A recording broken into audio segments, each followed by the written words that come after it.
My name is Walter Dean, and I'm 81 years old. I live alone in the house I bought with my wife Margaret 50 years ago, a modest 2-story in the suburbs of Cedar Falls, Iowa. It's a quiet place, too quiet sometimes, but it holds the only memories I have left that still feel solid and warm. Margaret passed away 6 years ago from lung cancer, and since then, silence has settled into every corner of this house like a second skin. There used to be laughter in the hallways, the faint smell of cinnamon from her baking in the kitchen, the creak of her knitting chair as she rocked gently in the sunroom. Now, the only sounds are the groans of old wood and the ticking of the antique clock above the fireplace, the one she inherited from her father. I speak aloud sometimes just to make sure my voice still works, but I usually stop midway through a sentence when I remember no one is listening. Margaret used to say I mumbled too much. I suppose she was right. After she died, I kept things running. The house, the bills, the garden. Not because I had the strength or energy, but because I couldn't stand the idea of letting her work fade away. We spent our whole lives building this little kingdom. Every bush in the backyard, every shelf in the pantry, every squeaky step was a joint decision. She had the patience of a saint and the memory of a steel trap. I can't tell you how many times she saved me from paying the gas bill twice or mixing up dates for medical appointments. Without her, I've had to be two people, the forgetful husband and the woman who remembered everything. It's exhausting. I have one son, Jared, and a grandson, Aiden. Jared is 56 now, a financial planner who wears pressed shirts and drives an imported sedan. We never saw eye to eye. He was always embarrassed by my profession. I taught middle school history for 37 years, and I did it proudly. Jared thought it was a waste of time, that I should have gone into finance like his mother's cousin, who ended up managing half the city's pension funds. He once told me, I think he was 24, that I'd chosen poverty with dignity. And I remember laughing because that phrase sounded like something one of my students would say in a debate class. Jared never liked when I laughed at his ideas. He has his mother's face, but none of her softness. Margaret always tried to patch things up between us, but after she died, there was no one left to moderate. We drifted. He called me on Christmas and sometimes on my birthday. That was the extent of it. I stopped expecting more. 2 years ago, Jared called out of the blue. He said the housing market was bad and they were thinking of selling their place and moving in with me temporarily, just to save for something better. He made it sound like it was a gift, like they were doing me a favor by bringing life back into the house. "You don't need all that space, Dad," he said. "It'll be good for everyone." I didn't argue. Maybe I was tired. Maybe I was lonely. Maybe I wanted to believe I still had a family, and this was their way of coming home. So I said yes. 3 weeks later, a moving truck pulled into my driveway, and Jared stepped out like a man returning from war. His wife, Melissa, followed, giving me a smile that didn't quite reach her eyes. Then came Aiden, tall, smug, and disinterested, scrolling on his phone as he walked past me into the house without a word. They settled in like dust, fast and without ceremony. Melissa took over the kitchen, rearranging Margaret's drawers and calling the spices ancient. Jared turned the den into his office, filling it with charts and dual monitors and noise.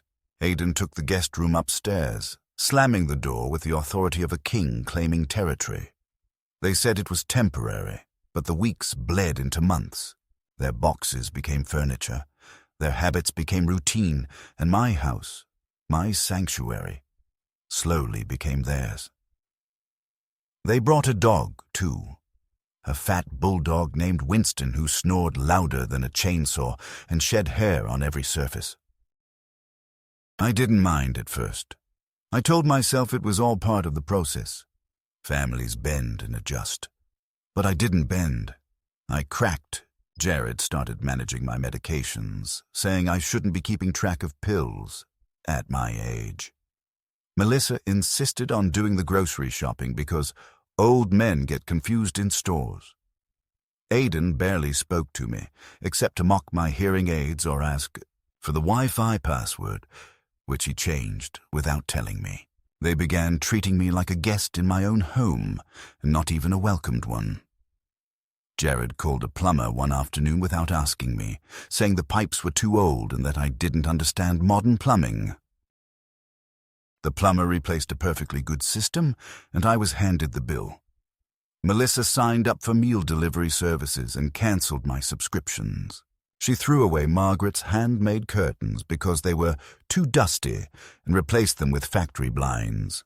Every time I questioned something, Jared would say, "Come on, Dad, you're getting worked up again," as if rational protest was just a symptom of senility.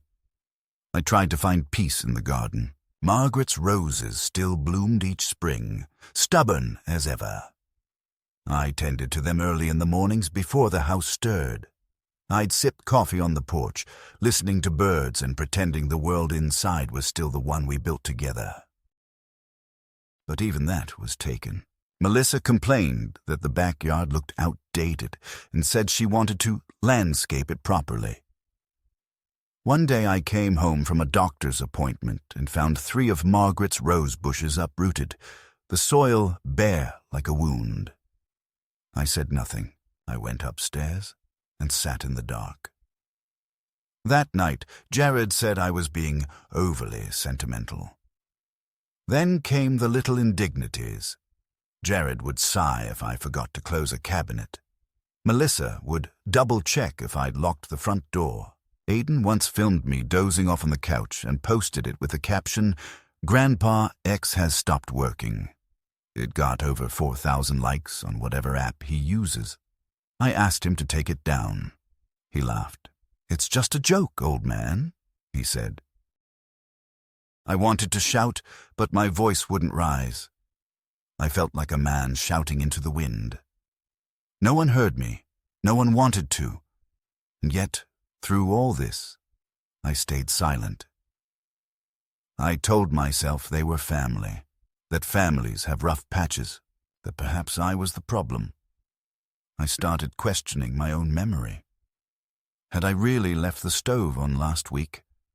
Did I really forget to pay the electricity bill, or did Jared just say I did? I stopped using the phone after Melissa complained that I couldn't hear properly. I started writing letters to myself to remember things. There's a drawer in the kitchen filled with those notes now, some of them gibberish, some full of rage. I never sent them. Who would read them? It wasn't until the day Aidan laughed, really laughed, that I realized something irreversible had shifted. We were in the living room. Jared had called a family meeting. He said it was time to think about next steps. Melissa handed me a brochure for a senior living community. "It's very modern, Dad," she said, as if I should be grateful. "There's bingo and a pool." Jared chimed in. "It's for your safety, Dad. You're getting forgetful." Aidan smirked. "Guess the Wi-Fi will finally be ours." I looked at all 3 of them. The son who used to ride on my shoulders, the daughter-in-law who once thanked me for paying their mortgage deposit, the grandson I'd held as a baby, and I realized they weren't here to help me. They were here to remove me. And that's when I remembered something very important, something they had all forgotten, or never bothered to ask. The house, the deed, it's mine, only mine. And this story, the one they think they're writing, is about to take a very different turn. The day everything began to unravel didn't start any differently than the others, which somehow made it worse. Predictable cruelty as a way of hollowing a man out more than a sudden blow. That morning, the sun came through the kitchen window, just as it always did, casting that familiar, soft rectangle of light onto the oak table where Margaret used to lay out our breakfast. I was sitting with a mug of coffee that had long gone cold, pretending to do the crossword puzzle, but the pen in my hand hadn't moved in 10 minutes. I kept glancing up at the hallway, waiting for Jared to come stomping down the stairs in those stiff leather shoes he insisted on wearing even at home, the ones that sounded like judgment with every step. Sure enough, at 7:15 sharp, I heard them, the sound of someone who believes his presence commands order. He entered the kitchen with a phone glued to his ear, barking instructions to someone at the office as if his conversations carried state secrets instead of mutual fund projections. He didn't even glance at me as he opened the fridge, complained about the milk being expired, and left the door ajar.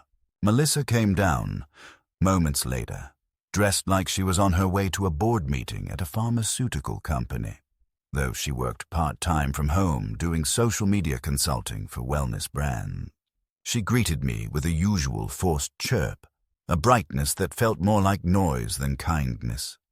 Then she took one look at the crusts of toast on my plate and said, "You really should avoid gluten at your age, Walter. It's inflammatory." I didn't reply. It wasn't a conversation, just a warning issued from the throne of the health-conscious elite. Then came Aiden, with his earbuds in, nodding to a beat only he could hear, brushing past me without a glance or a word, grabbing an energy drink from the counter like it owed him something, and leaving the room as quickly as he came. I went outside to the garden to escape the echo of their lives vibrating through my walls. The roses were drooping from yesterday's unexpected frost. I bent down, carefully clipping deadheads, whispering an apology to Margaret with every stem I discarded. She loved these flowers, tended to them with the same tenderness she once gave to Jared when he scraped his knee or failed his first driving test. She would have cried to see them this way, neglected, dried out, their roots starving for attention. And I cried too, in my way, silently, through the brittle creak of my knees and the ache in my back, reminders that nothing could be preserved forever, not gardens, not trust, not even family. Later that afternoon, I went inside to retrieve the bills from the front hallway drawer. I had a routine: sit at the kitchen table, arrange them by due date, write checks slowly and deliberately because my handwriting trembled now. But when I reached into the drawer, the stack wasn't there. Only a single envelope remained, stamped with Jared's name. Confused, I went to his office, hesitated at the threshold, then knocked softly. No answer. I opened the door, stepped into the room that had once been the den where Margaret kept her quilting supplies. Now it was all steel and screens. A man cave for spreadsheets. On his desk, a pile of opened mail sat haphazardly, including all the utility bills. I saw my name on the top right corners, slashed open roughly, papers folded in ways I never would have. I started to gather them, but my eye caught something else. A slim navy folder tucked beneath a stack of legal pads. Curious, I pulled it out. It wasn't mine. The name on the cover read, Dean Property Transition Plan. I opened it, my hands already shaking, and the first page nearly knocked the wind from me. It was a legal document, a draft, unsigned but detailed, outlining the voluntary transfer of property ownership from me to Jared and Melissa Dean. The rationale section read, in clinical detachment, due to increasing cognitive lapses and demonstrated challenges with independent living, Walter Dean is to be moved to assisted living while relinquishing property rights to ensure long-term family. Stability. I stared at that line for a long time. Demonstrated challenges. Increasing cognitive lapses. They were writing my obituary in legal language while I was still alive and pouring my own coffee every morning. There were notes attached, highlighting next steps, legal advisories, a suggested date for execution of transfer. Just 3 weeks away. I turned another page and saw a draft letter addressed to Oak Ridge Senior Living Facility, inquiring about immediate availability for one Walter Dean, 81, retired, widowed, possible early-stage dementia, requires mild supervision. I stood there, motionless, Folder in hand, the silence of the room pressing on my chest like a boot. I felt something inside me shift, as though the floor had tilted and gravity had become a stranger. I was not losing my mind. I was being erased. Just then, I heard the front door open and the murmur of voices. Jared and Melissa returning from the grocery store. I closed the folder, tucked it back exactly where I'd found it, and quietly left the office. I went to the bathroom and splashed cold water on my face, stared into the mirror at a man who suddenly felt like a trespasser in his own reflection. My hands trembled, but not from age. From something deeper, colder. Betrayal, when it comes from blood, doesn't bleed. It freezes. At dinner that night, Melissa made a kale and quinoa dish that tasted like wet paper. Jared talked about an upcoming conference in Phoenix. Aiden didn't come down, said he was grinding on some video project. I barely said a word. I chewed, I nodded, I smiled when spoken to. Inside, I was rewinding every conversation from the last few weeks. Every mention of doctor visits, every time they corrected me about dates or names, every time they looked at each other with that knowing glance when I misplaced my keys or forgot where I'd put the remote. They were building a case, brick by subtle brick, dressing their theft in the robes of compassion. The next morning, I waited until the house was empty. Jared left for a client meeting. Melissa went to her yoga class, and Aiden was out doing content at a skate park. I climbed the stairs slowly, heart pounding with a mix of dread and resolve. I opened the fireproof box Margaret and I kept in our bedroom closet, our old fortress of security. Inside were the birth certificates, insurance policies, our marriage license, and beneath them, the deed to the house. I held it like a relic, hands pressed flat across the page. I read it carefully, twice, and there it was. Margaret and I, joint owners, and below, in the ink of legal finality, the updated title after her death. Sole ownership transferred to Walter Dean. No Jared, no Melissa, no family trust, just me. I sat on the edge of the bed, the paper trembling in my hands. So that was it. They had no legal claim.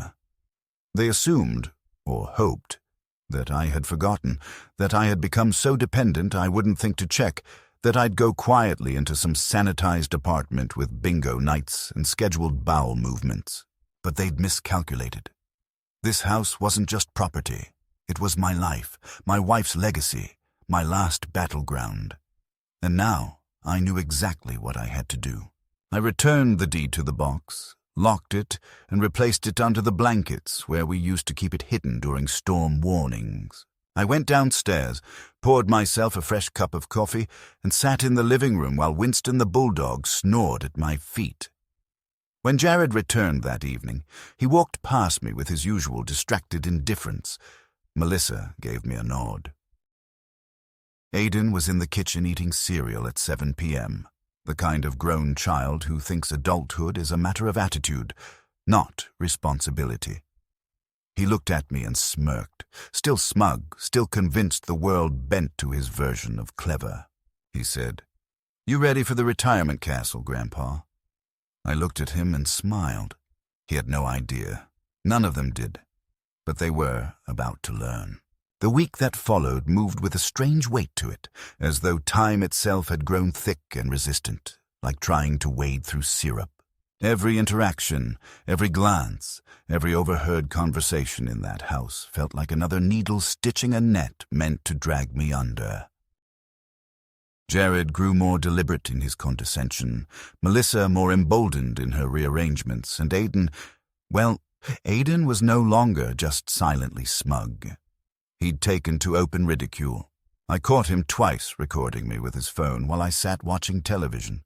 Once when I dozed off with my mouth slightly open, the other time when I misheard something on the news and asked him to repeat it. "You're going viral, Grandpa," he said with a smirk, and I didn't know whether he was joking or not. He never showed me the videos, but the way he and his friends laughed whenever they came over left little doubt. They called me the relic behind my back, and not always quietly.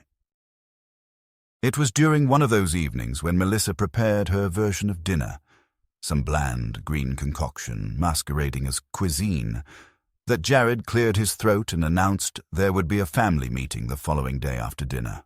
"Just some planning, Dad," he said. But I knew what it meant.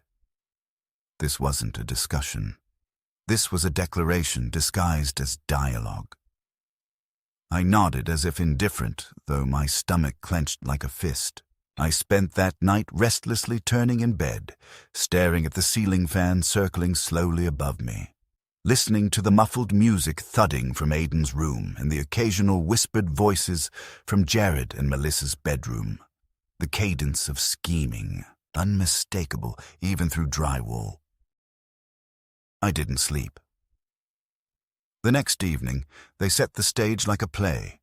The living room had been rearranged slightly, with chairs pulled forward and the coffee table cleared. Jared sat across from me, papers in a neat stack on his lap. Melissa perched beside him, hands folded primly, and Aiden flopped on the arm of the couch with his phone angled just subtly enough that I suspected he was recording. Jared began in his professional voice, the one he used with clients and judges at his high school debate tournaments. "Dad, we've been thinking a lot about your future," he said, as if it were some noble cause. Melissa chimed in with her syrupy concern. "You've been doing so well, but we worry, Walter. The house is a lot to manage, and you deserve comfort, safety, community." I didn't say anything. I kept my face neutral, my gaze steady. Jared continued, "We've looked into some wonderful options. Oakwood Gardens is nearby, highly rated.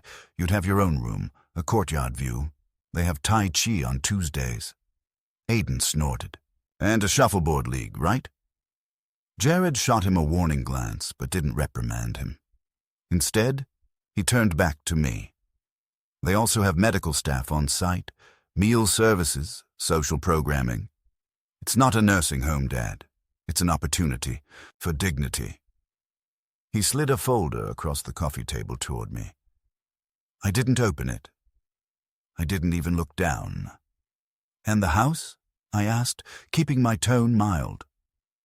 Jared hesitated for a beat, the salesman mask slipping just a fraction. "We'd continue to live here. It makes the most sense. You always said it should stay in the family." Melissa nodded vigorously. "You'll be right nearby. We'll visit all the time. You won't even miss it." Aiden chuckled again, biting his lip to stifle it. I glanced at him, then back at Jared. "And my things?" I asked. Melissa's smile faltered just slightly. "We'll pack up what you need. The rest we'll store, or donate. We'll be respectful, of course." My wedding china, Margaret's books, the hand-carved table I built in the garage when Jared was 7, all to be donated.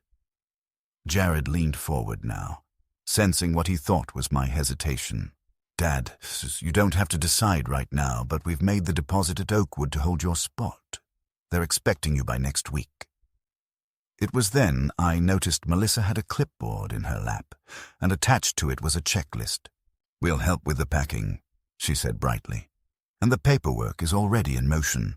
We just need your signature on a few things to make the transition smooth." I let the silence stretch until it became uncomfortable. Jared shifted. Melissa cleared her throat. Aiden glanced up from his phone, sensing something off. I finally spoke, my voice low but firm. "And what happens if I say no?" Melissa blinked. Jared furrowed his brow. "What do you mean?" "If I don't want to leave. If I prefer to stay in my own home." Jared gave a half laugh, the kind people use when they think they're being patient with the insane. "Dad, be reasonable. This isn't about preference. It's about need. You're not safe here alone." "But I'm not alone," I said quietly. "You're here." Jared's mouth twitched. "We can't take care of you forever, Dad. We have lives, Jobs. Aiden's in college. Community college, Aiden muttered. Melissa ignored him. You'll be happier there, she said. Trust us. I stood, not abruptly, slowly, deliberately. I reached forward and placed a hand on the folder Jared had pushed toward me, and I slid it back across the table toward him. No, I said. Just that. One word, a full sentence. Jared's face hardened. Melissa sat back, her expression brittle. Aiden muttered, "Okay, boomer," and went back to his phone. Jared stood now too. Don't make this difficult, Dad. We're trying to help you. By taking my home, I asked. By removing me like a broken appliance. Melissa stood too. It's not your home anymore, Walter. You can't even manage the thermostat without asking Jared. I looked at her. This is my house, I said calmly. I own it. Her face faltered. What? I've read the deed. Margaret and I bought this place. After she passed, it transferred solely to me. You're not listed anywhere. Not as tenants. Not as co-owners. Just guests. There was a long, stretched pause. Jared's face had gone pale, then dark. You've been snooping. I've been remembering, I replied. That's not dementia, by the way. That's survival. Aiden laughed aloud then, a loud, mocking cackle. So what? You're kicking us out? He sneered. You think you're some kind of cowboy now? No, I said. Not yet.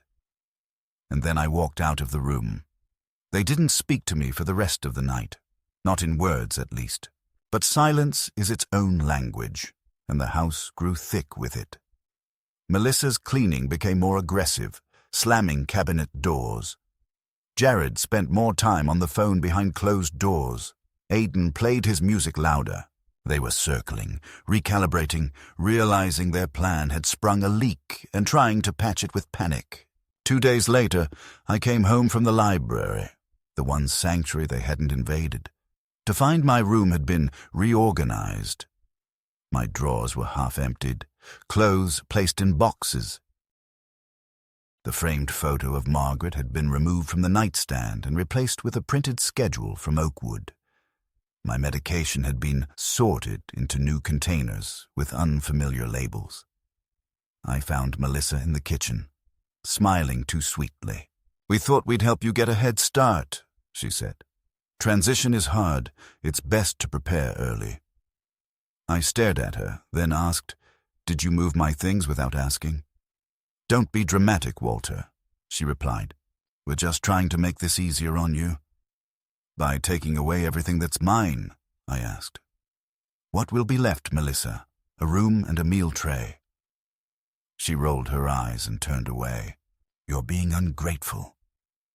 Later that evening, as I sat in the garden watching the last light disappear behind the fence Margaret had once painted sky blue, I felt a chill settle over my shoulders. Not from the wind, but from something else. A certainty. They were going to do it anyway, whether I agreed or not, with or without my consent. They had convinced themselves that I was the obstacle, that I was the irrational old man clinging to a past that didn't serve them anymore, and they had every intention of removing that obstacle. Jared had power of attorney papers hidden somewhere, no doubt, ready to be weaponized. Melissa had charm she could turn on in front of a social worker. Aiden had the shamelessness to spin the whole thing as a mental health intervention for clout online. They weren't going to wait for me to lose control. So I decided not to wait either. Let them think the old man was slow. Let them underestimate. That was their first mistake. And it was going to cost them everything. 3 nights after the family meeting, as shadows stretched long across the hallway and the usual drone of late-evening television filled the living room, I feigned sleep in my armchair. It wasn't hard. They expected nothing more of me by that hour. My breathing slowed, my posture slackened just enough to appear unguarded. From the corner of my barely lidded eyes, I watched Jared walk by, glancing at me like he always did now. Not with concern, not even with irritation anymore, but with calculation. Like I was a piece on a board, almost removed, almost irrelevant. Melissa followed shortly after, whispering something I couldn't catch, but her tone betrayed the tension behind the facade of composure they wore around each other these days. I waited until the creaking upstairs floorboards signaled they'd retired for the night, then stood, moving with careful purpose. I made my way quietly to the garage, where my father's old metal filing cabinet stood half-hidden behind gardening tools and forgotten holiday decorations. Inside, wrapped in a manila envelope and a layer of plastic, was a set of photocopies I'd made the day after discovering the deed. The same document confirming that the house was mine and mine alone. Alongside it were the notarized records of Margaret's will, which specified in no uncertain terms that this home was to remain in my hands until the day I chose to pass it on, not a moment before. I returned to my room and locked the door, a small symbolic act that I knew would enrage Jared, but which gave me a necessary illusion of control. I placed the copies in a new folder, one I would take to the bank the next morning, to our family's old lawyer, and to a real estate agency if I had to. It was time to stop surviving and start reclaiming. But before I could act, the situation changed in a way I hadn't foreseen. The following afternoon, while watering what was left of Margaret's flower beds, I heard Aidan's voice raised in the kitchen, unusually animated. He was arguing with Jared, not for me, not out of some sudden conscience, but about me. "Why do we even care?" he snapped. "Just call the damn social worker and have him declared nuts already. Get it over with. I'm tired of waiting." "I want my room back." Jared, more measured but clearly frayed, hissed something in reply.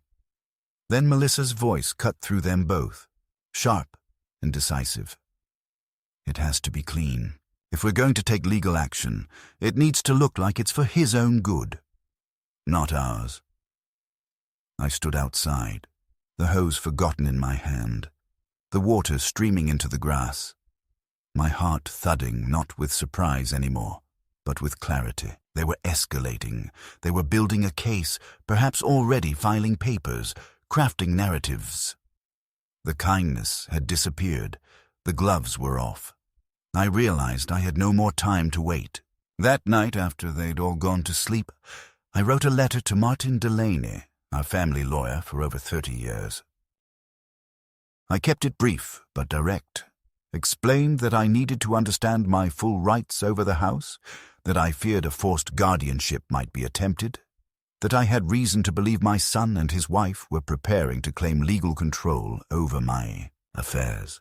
I attached a copy of the deed, the will, and a summary of recent events, written by hand but clear. The next morning, I mailed the envelope certified, and then, in an act that felt like sacrilege and liberation at once, I unplugged the landline. Let them wonder why no one was calling. Let them feel what it's like to be silenced. That evening brought a strange calm, as if the storm they were brewing behind my back hadn't yet leaked into their public faces. Jared made dinner, pasta with canned sauce, and Melissa pretended nothing had happened. Aidan didn't come down at all. They smiled and asked me about my day. I smiled back and said it was lovely. The food tasted like rubber, but I chewed it politely.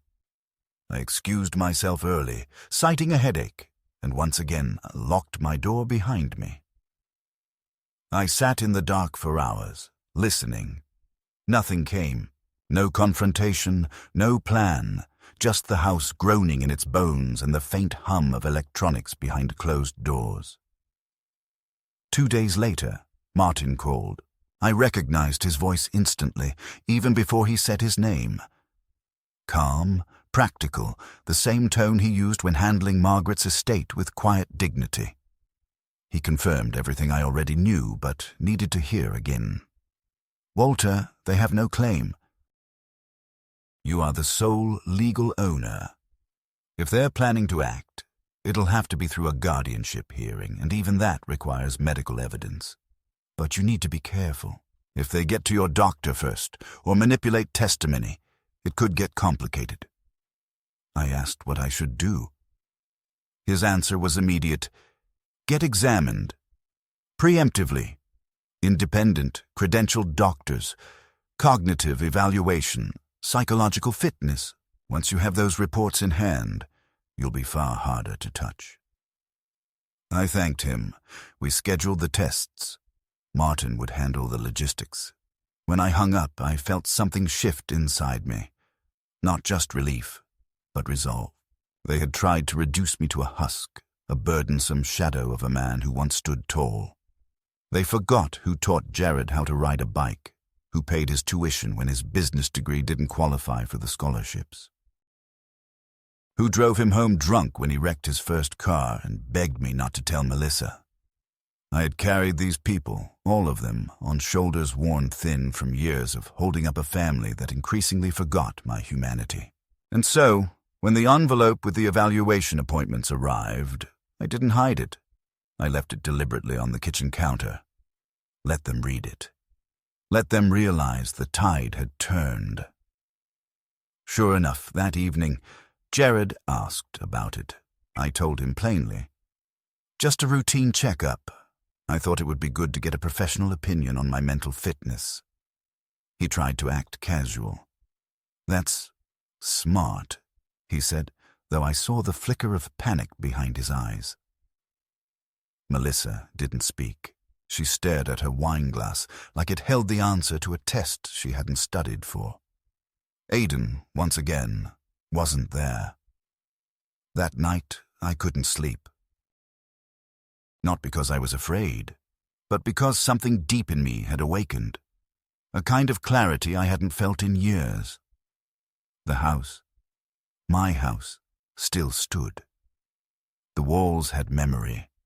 The floors had history. The garden still breathed beneath its wounds. And I, the man they thought they could erase, still had time. Still had fight. Still had the truth. And the truth was about to rise. It was only days after I scheduled the cognitive evaluations that the atmosphere inside my house shifted from latent tension to open hostility, though veiled still in the kind of artificial politeness that makes your skin crawl.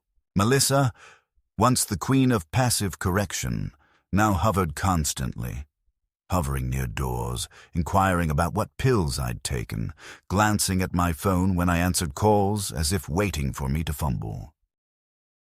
She'd begun rephrasing everything I said, echoing it back like I was some toddler learning to speak. If I said I was heading to the store, she'd respond with something like, "Okay, so you're going to the market now. You remember where it is, right? Or should I write down the way just in case?" Jared, more restrained but no less insidious, took a different tactic.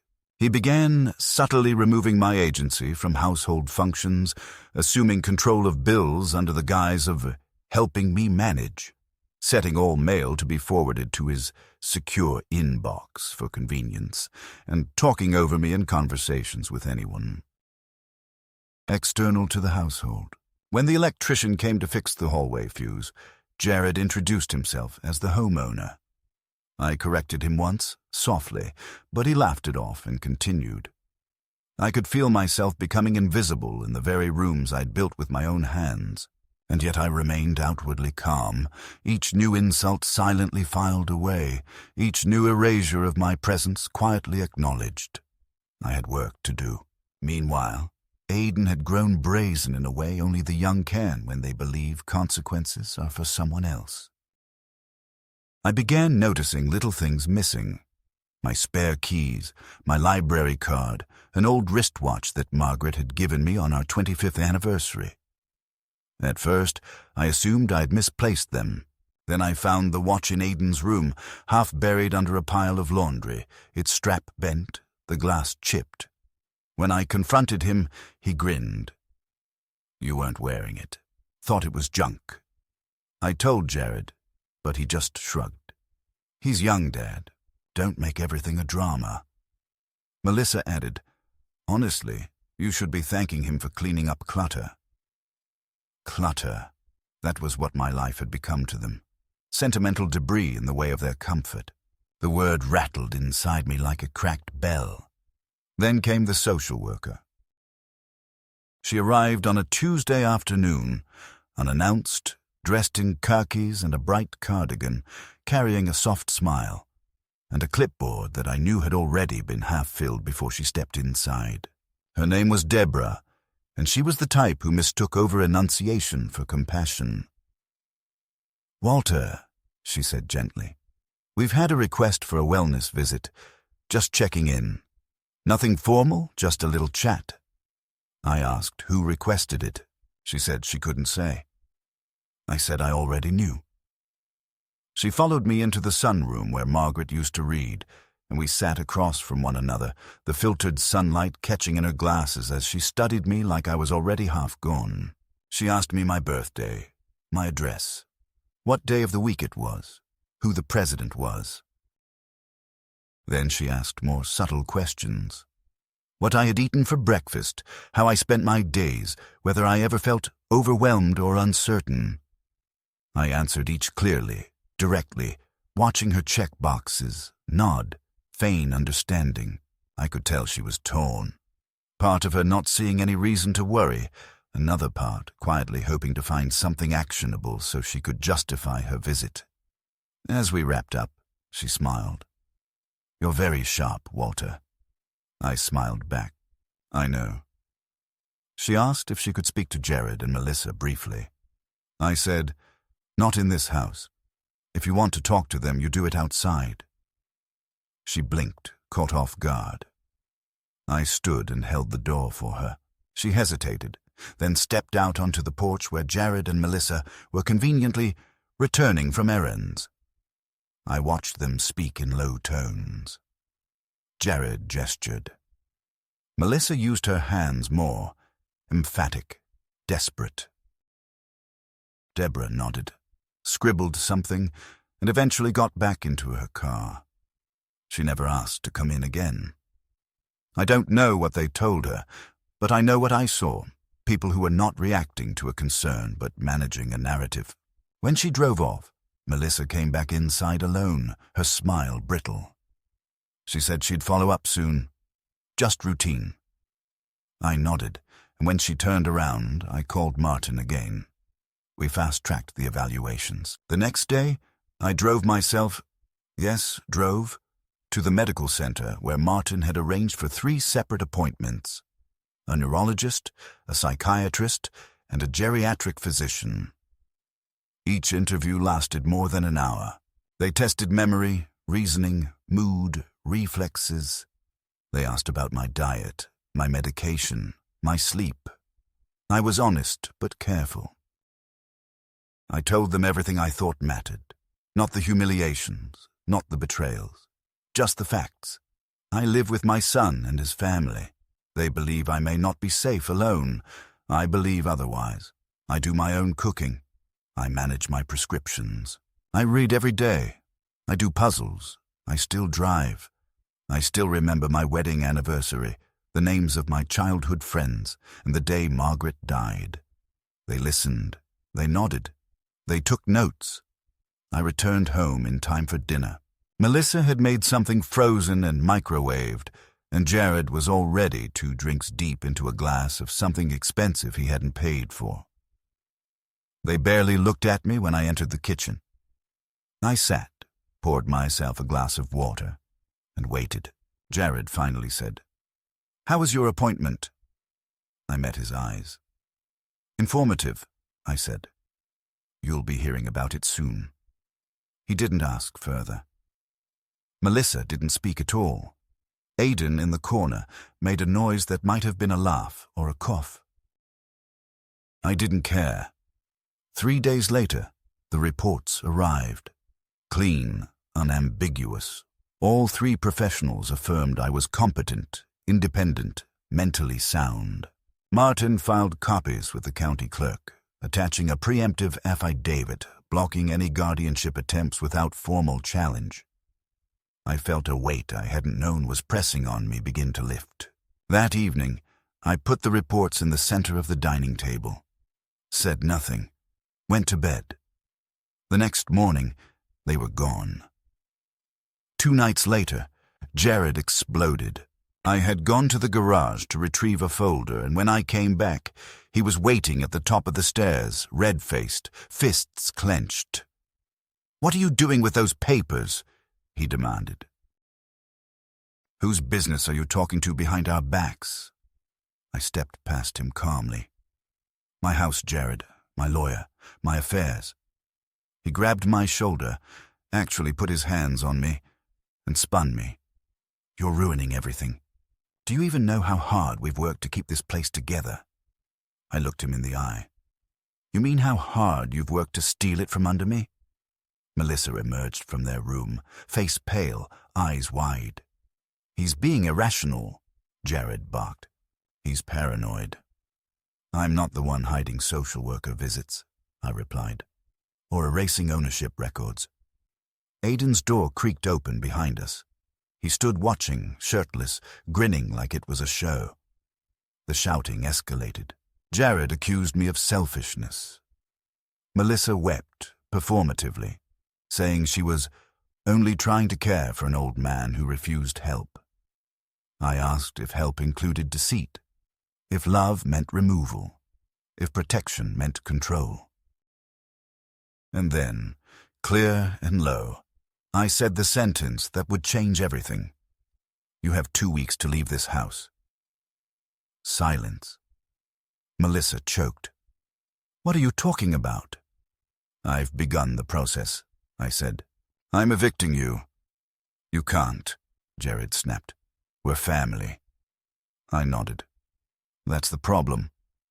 I walked away, and for the first time in years, I didn't feel like the old man in the house. I felt like its owner. The days that followed my declaration passed not like hours, but like drawn wires, humming with silent tension and ready to snap. Jared and Melissa did not leave, not right away. Instead, they acted as if my words had been an emotional outburst, something to be tolerated and forgotten. They tiptoed around me, voices hushed when I entered the room, their eyes darting, their hands nervous.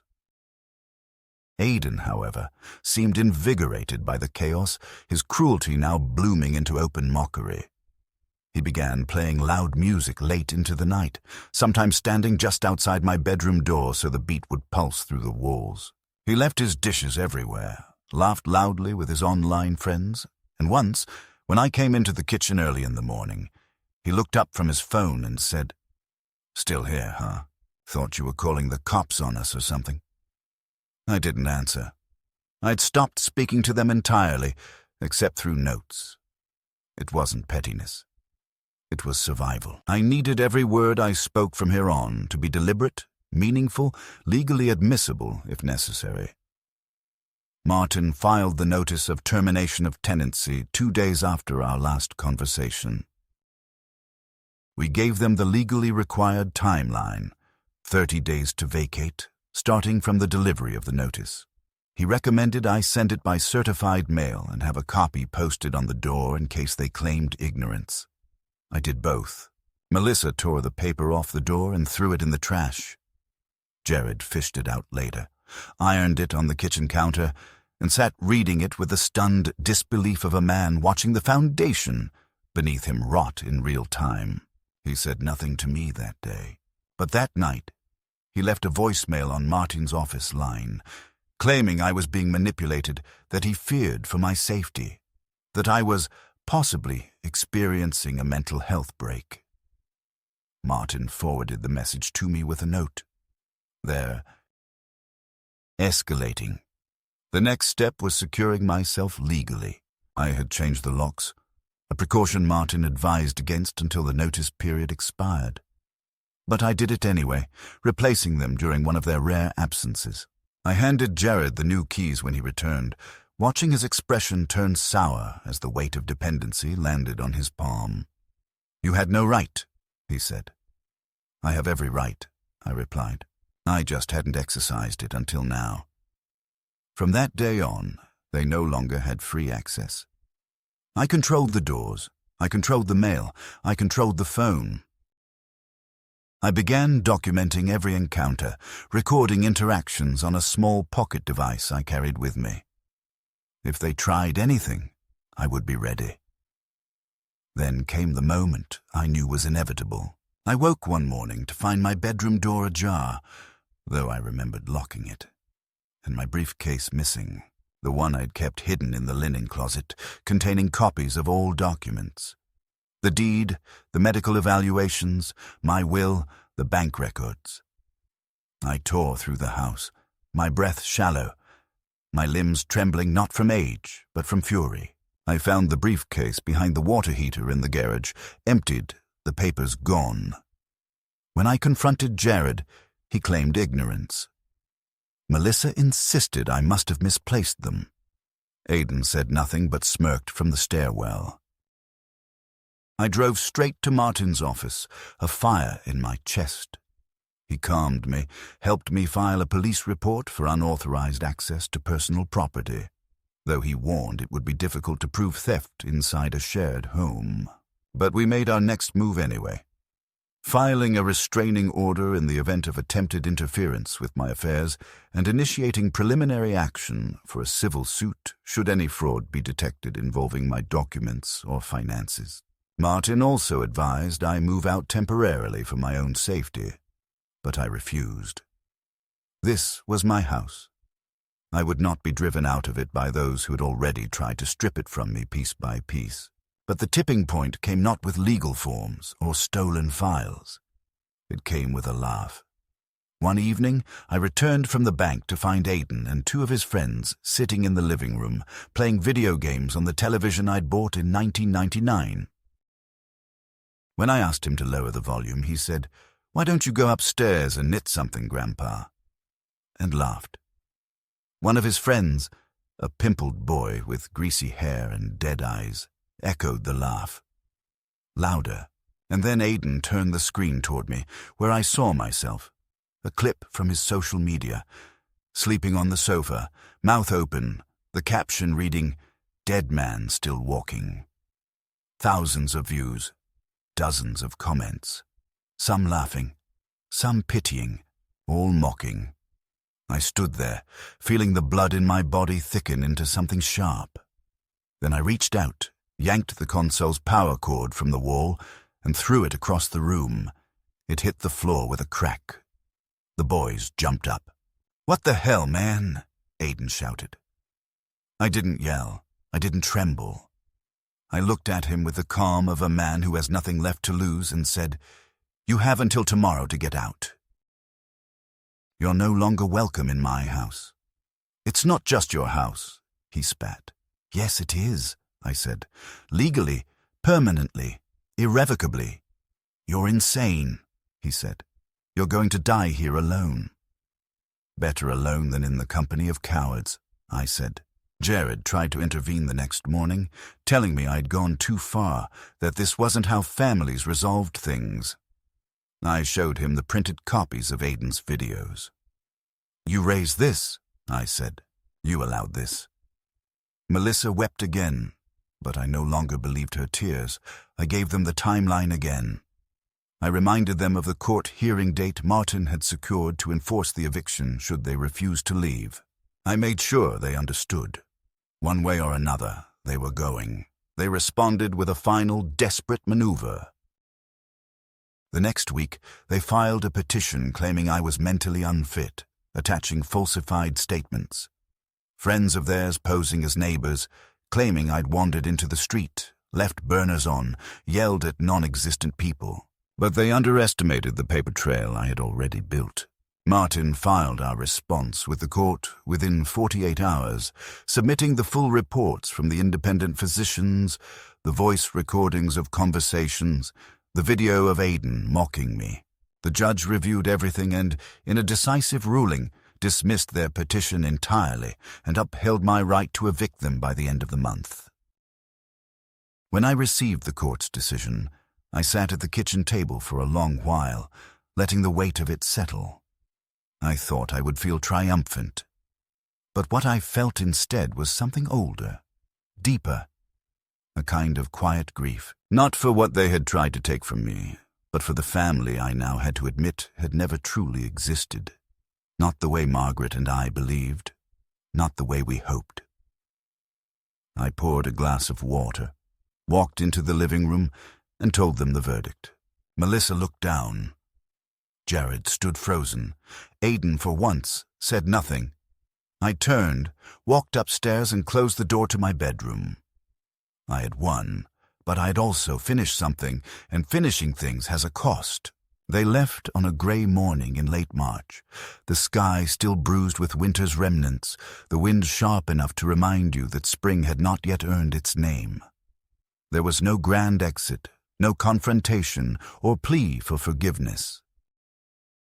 They simply packed up their things, Jared's suits and tax files, Melissa's curated kitchenware and indoor plants, Aidan's gaming equipment and arrogance, and loaded them into the same SUV they'd driven in 2 years earlier, as if nothing had happened in between. Melissa refused to meet my eyes. Jared muttered something about legal overreach and family betrayal, but the words dissolved into the cold air before they reached me. Aidan was the last to emerge from the house, earbuds in, dragging his duffel behind him like the weight of his own mediocrity. He paused for a moment on the porch, turned, and looked at me standing in the doorway. For a moment, I saw something flicker in his face. Not remorse, not understanding, but confusion, the kind that comes when the world refuses to bend the way you've been taught it should. He said nothing. He didn't smirk, and then he left. When the taillights disappeared down the block, I closed the door slowly and leaned my forehead against the wood. The house was silent again, not the silence of oppression, but of release. A different kind of silence, one that belonged to me. I walked through each room that day as if seeing it for the first time. I opened the windows in the living room and let the wind blow away the stale arguments that had settled into the corners. I walked into the guest room that Aidan had turned into a den of screens and empty energy drinks, and I opened the closet where Margaret's sewing machine still sat, untouched. I ran my hand across it, and for the first time in years, I said her name aloud without bitterness. I stood in the kitchen and threw out every label that Melissa had plastered over the pantry, every smug post-it note about sodium and old man digestion. I reclaimed the drawers. I dusted off the clock in the hallway. I took Margaret's photo down from the box where it had been hidden and returned it to the fireplace mantel where it belonged. For the next week, I didn't leave the house. Not because I couldn't, but because I didn't need to. Everything I had been fighting to keep was here. And yet the quiet was not always easy. The grief, long buried under indignation and fear, began to rise now that I had space to feel it. I walked past Jared's old bedroom and remembered helping him paint the walls blue. I found an old drawing Aidan had made when he was 6. Me, with exaggerated ears, holding his hand. I kept it. I didn't forgive him, but I kept it. Martin called to follow up, to tell me the court had finalized everything. The eviction was complete. The house was safe. I thanked him. He asked if I would consider renting out the upper floor or getting someone to help with errands. I said maybe, but not yet. I wasn't ready to share it again. Not yet. Maybe not ever. Spring came slowly that year, as if the world itself was cautious. But when the roses bloomed, they did so without hesitation, bursting open as if Margaret herself had coaxed them from the frost. I spent my mornings in the garden, hands in the soil, back aching, mind quiet. I cooked for myself.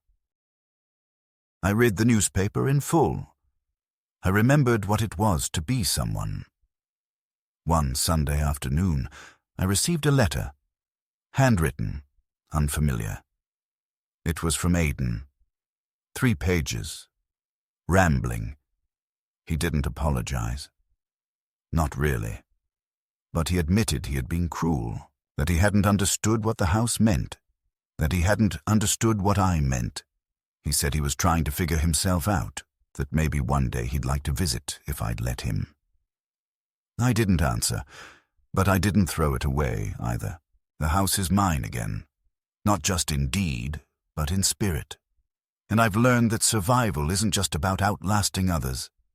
It's about remembering who you are when everyone else has tried to rewrite you. I am Walter Dean. I was a husband, a teacher, a father. I was almost erased, but I endured. And now, in the stillness I reclaimed, I am more than what they tried to take from me. I am what remains.